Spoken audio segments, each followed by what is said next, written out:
À l'intérieur de chacun de nous, peu importe notre âge, vit un enfant. Et pour beaucoup, cet enfant est blessé. Il est la source de nos réactions les plus inexplicables, de notre sensibilité la plus douloureuse, de cette sensation de fragilité qui parfois nous assaille en pleine vie adulte. La vision de l'épigénétique, à travers Bruce Lipton, nous enseigne que l'enfant blessé n'est pas seulement une métaphore poétique. C'est un ensemble de programmes subconscients qui ont été enregistrés dans notre esprit, principalement avant l'âge de 7 ans. Des programmes d'abandon, de ne pas être assez bonne, d'invisibilité.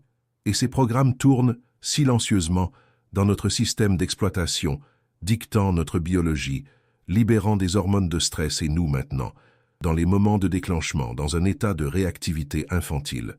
Cette programmation, répétée pendant des années et des décennies, crée une dépendance. Comme nous le montre le travail du Dr Joe Dispenza, nous pouvons devenir biochimiquement accros aux émotions familières de notre blessure.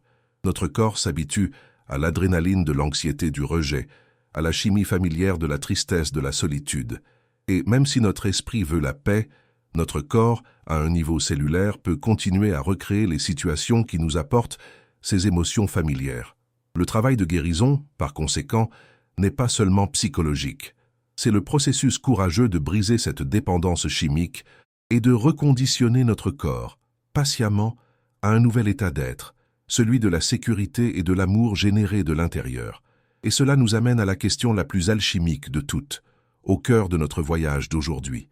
Comment l'origine de notre plus grande faiblesse, de notre douleur la plus ancienne, peut-elle être aussi la matière première de notre force la plus inébranlable et la plus indestructible?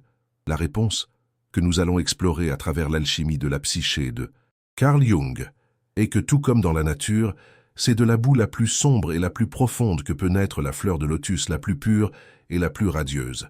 Ceci est une invitation à cesser de lutter contre notre blessure et à commencer à la voir comme la graine secrète de notre plus grande force.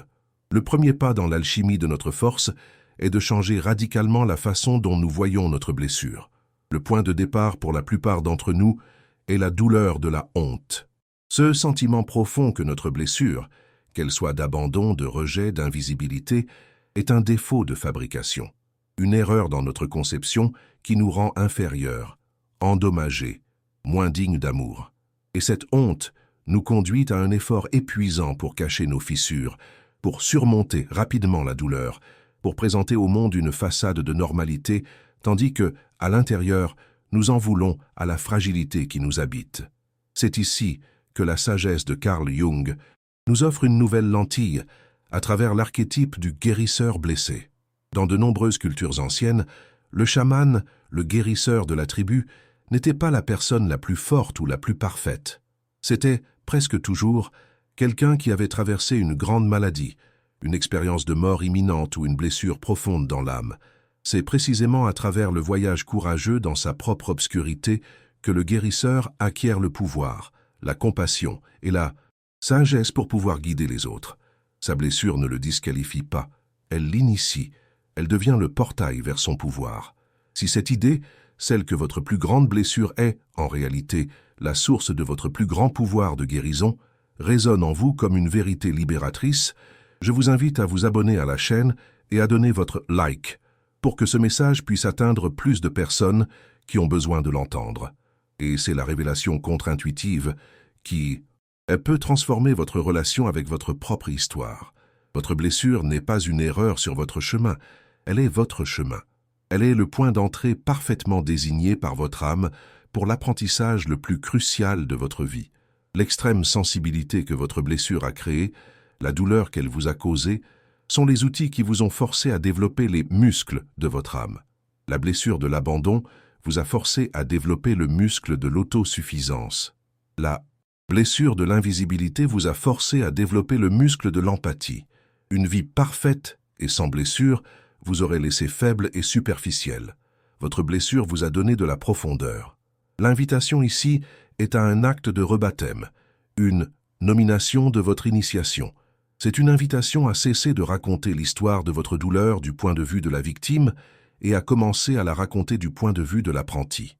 Au lieu de continuer à appeler votre blessure « mon traumatisme d'abandon », essayez avec l'intention d'une prêtresse qui renomme le sacré de l'appeler mon initiation à l'art de la loyauté envers moi-même, ou mon entraînement avancé en autosuffisance.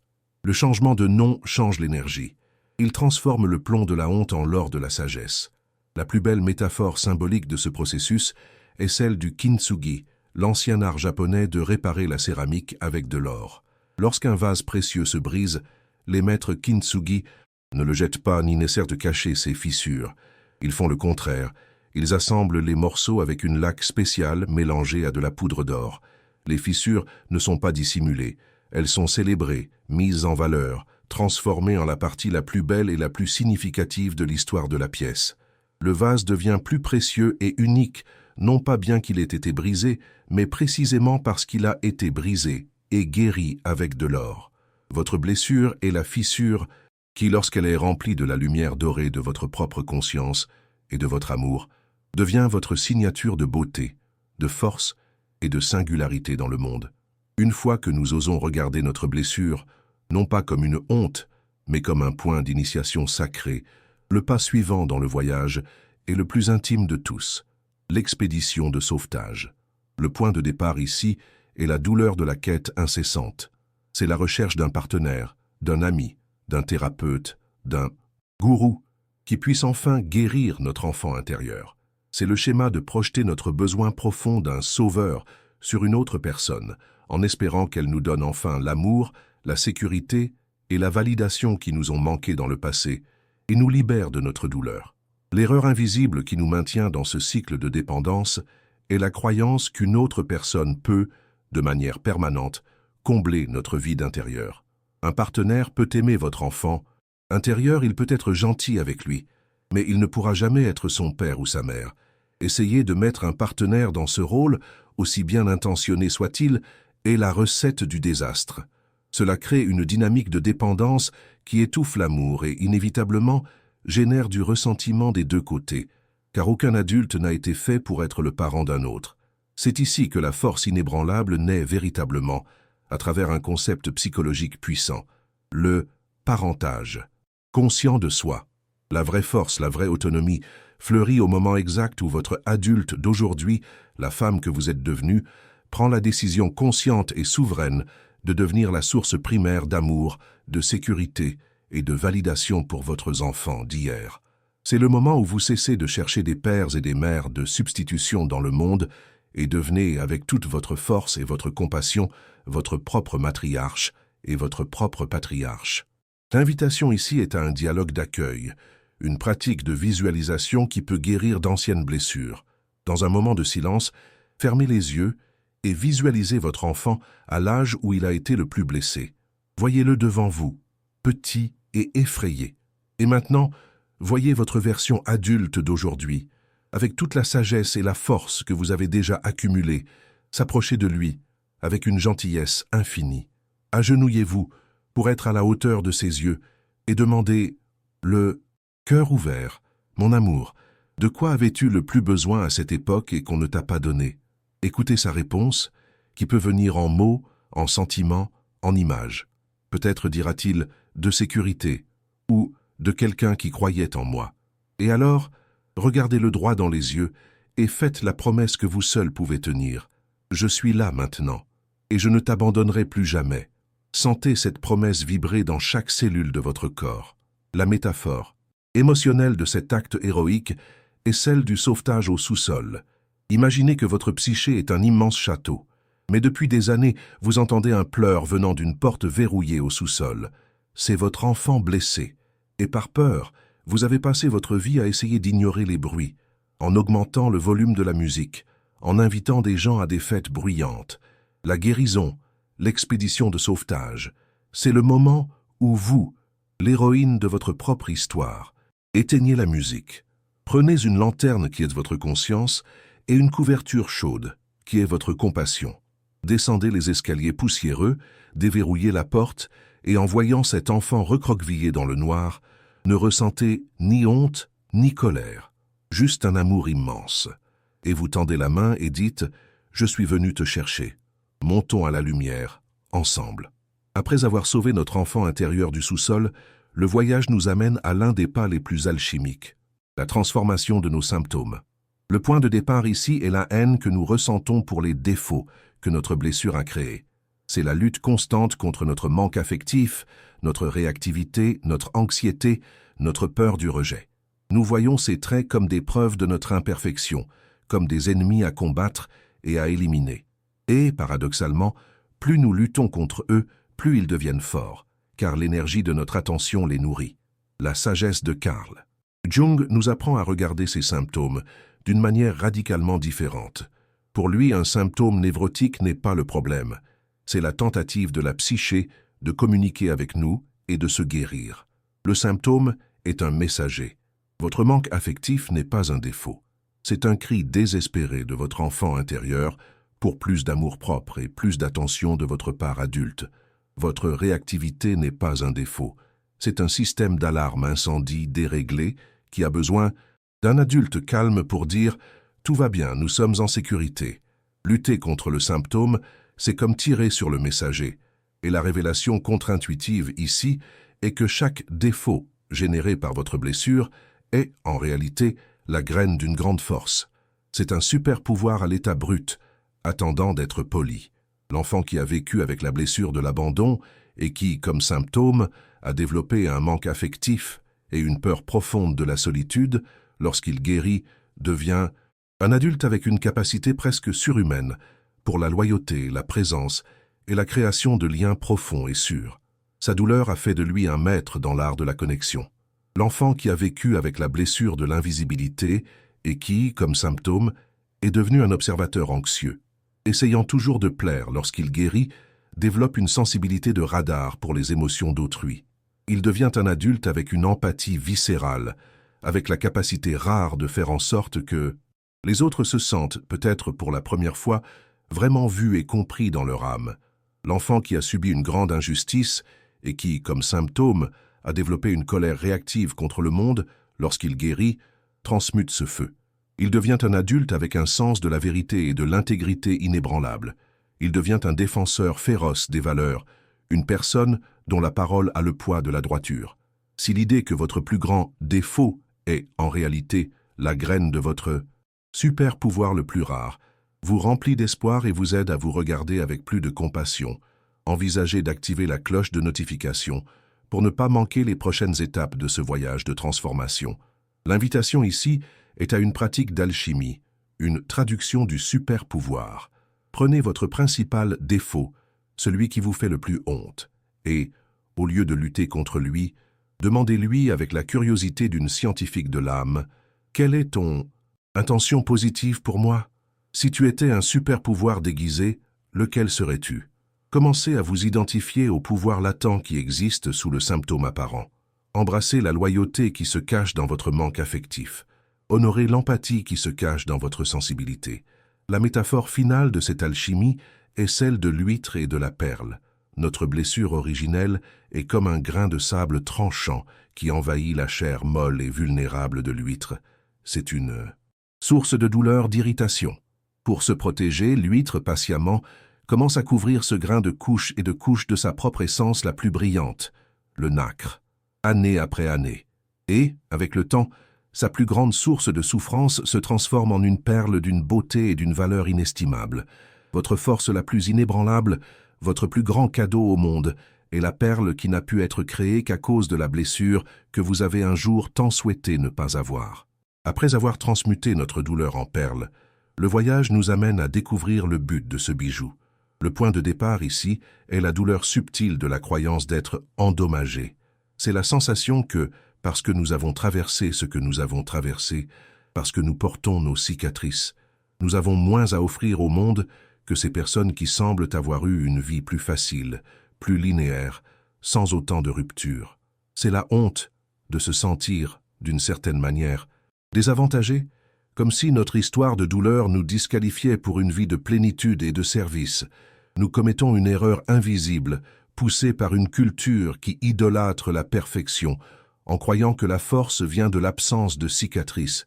La force la plus respectée, la plus authentique et la plus inspirante, cependant, est exactement le contraire. C'est celle qui ne cache pas ses cicatrices, mais les exhibe avec l'honneur silencieux d'un vétéran de guerre. Les cicatrices ne sont pas un signe de faiblesse. Elles sont la carte de toutes les batailles que vous avez survécues, elles sont la preuve irréfutable de votre résilience. Et ici, une rupture d'attente peut révéler votre véritable but dans le monde.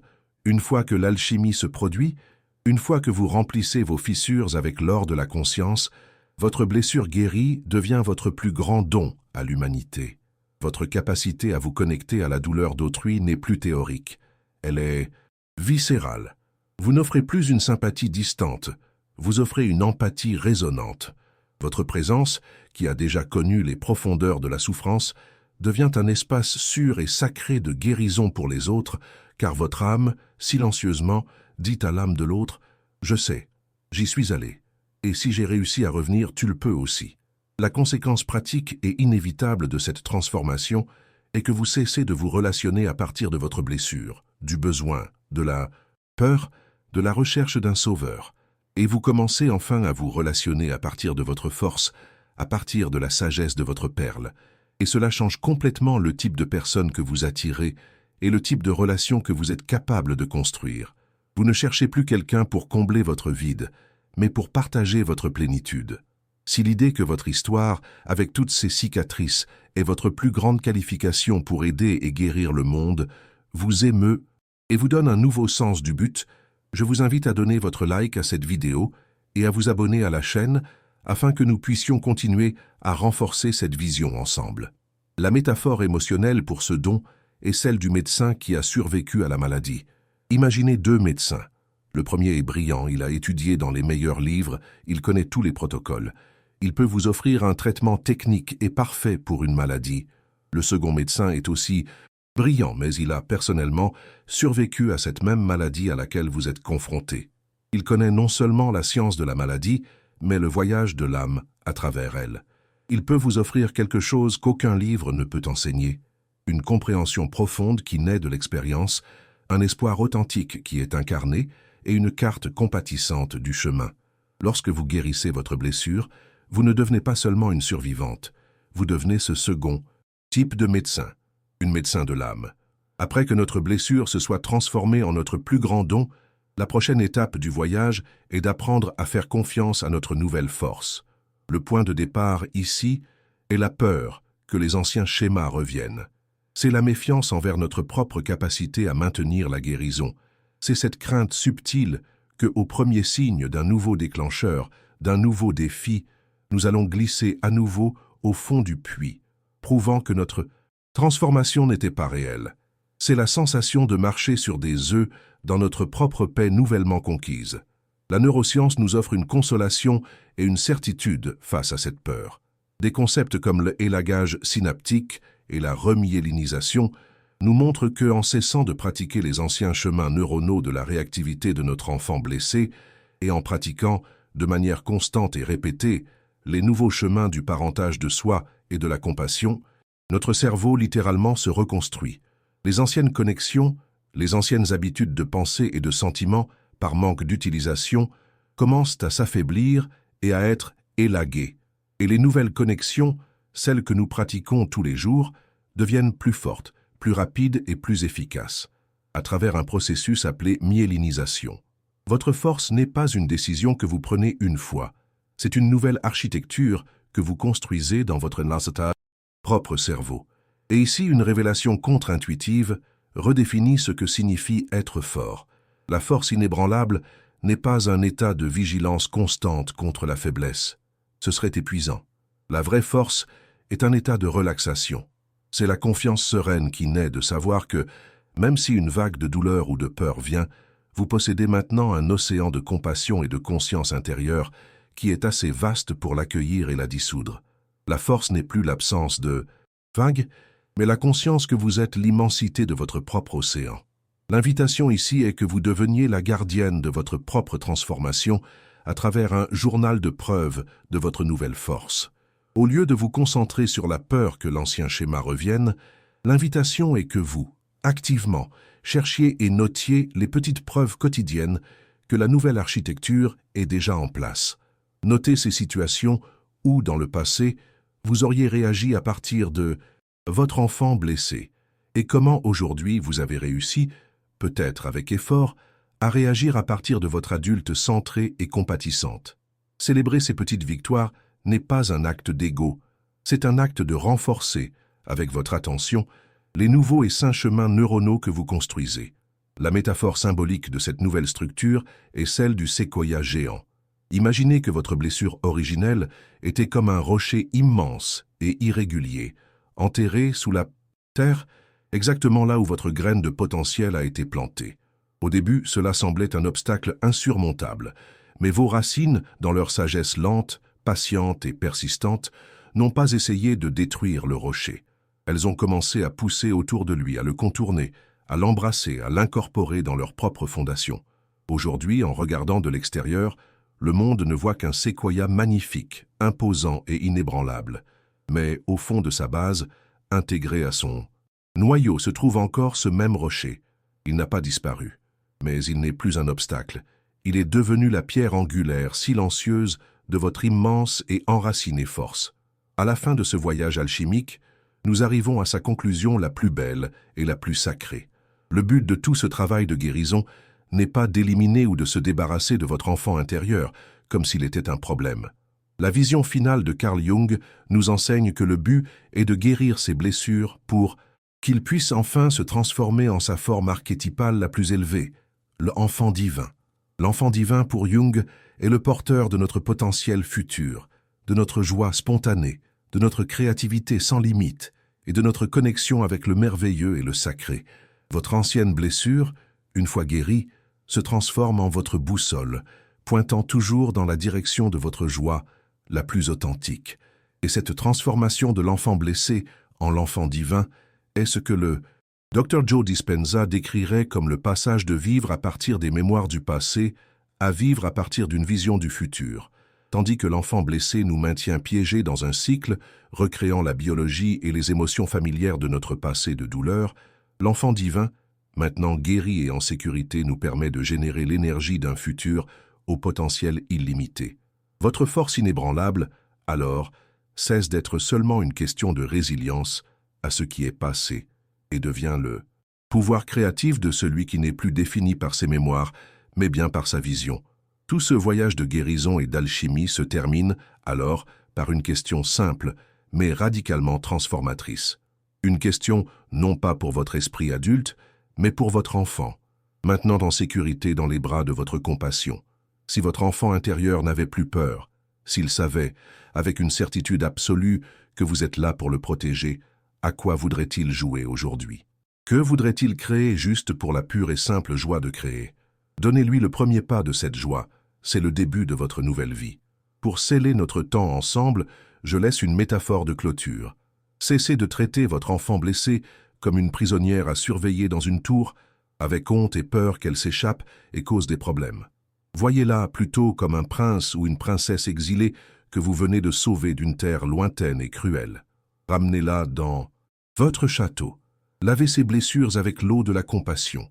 Habillez-la avec les vêtements de la royauté, qui sont votre amour-propre, et placez-la sur le trône de votre cœur, car c'est la sagesse que cet enfant porte de ses voyages dans les ténèbres, combinée à votre force d'adulte, qui fera de vous la reine la plus sage, la plus complète et la plus inébranlable de toutes.